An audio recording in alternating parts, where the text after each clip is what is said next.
I see Reform of Works walked out. They obviously realise they're absolutely snookered. Mr. Speaker. The Speaker starts by agreeing with the Prime Minister about how terrible the Golders Green attacks were. They then say that people in Southampton care a lot about honesty and trust in politics. However, they criticize some politicians, especially a senior Reform UK member, who was convicted of taking bribes from Russia for not caring about this. Finally, they ask the Prime Minister if he agrees that it's very important right now to protect the country from foreign groups trying to interfere in British politics.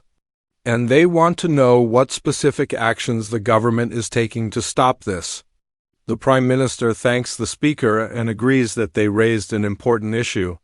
He says that another minister will soon explain a report that highlights serious risks from illegal money influencing politics. He promises that the government will take strong action to protect democracy.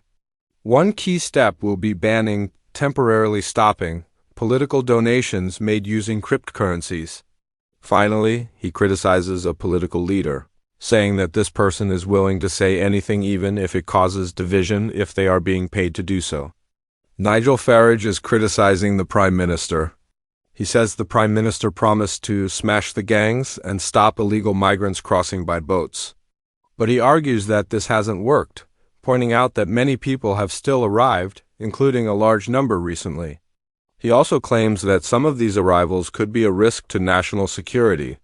Because of this, he says the policy has completely failed, along with other government policies. Finally, he asks the Prime Minister what the new Plan B is, especially with summer coming when crossings might increase.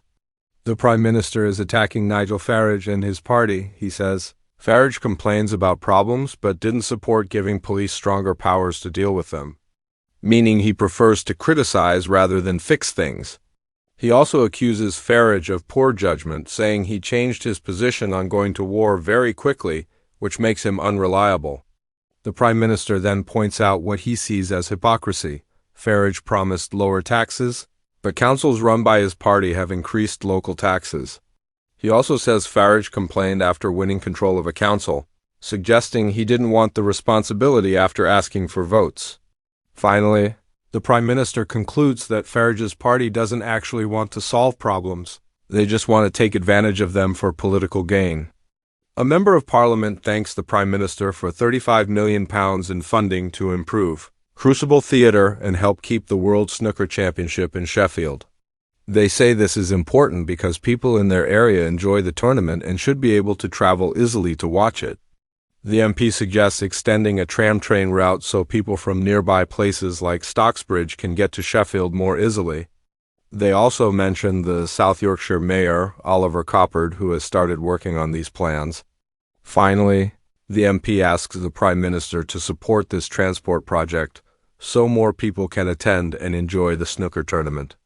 The Prime Minister jokes that Reform Party members have left the room, saying they are snookered, a pun related to snooker and being in a difficult position.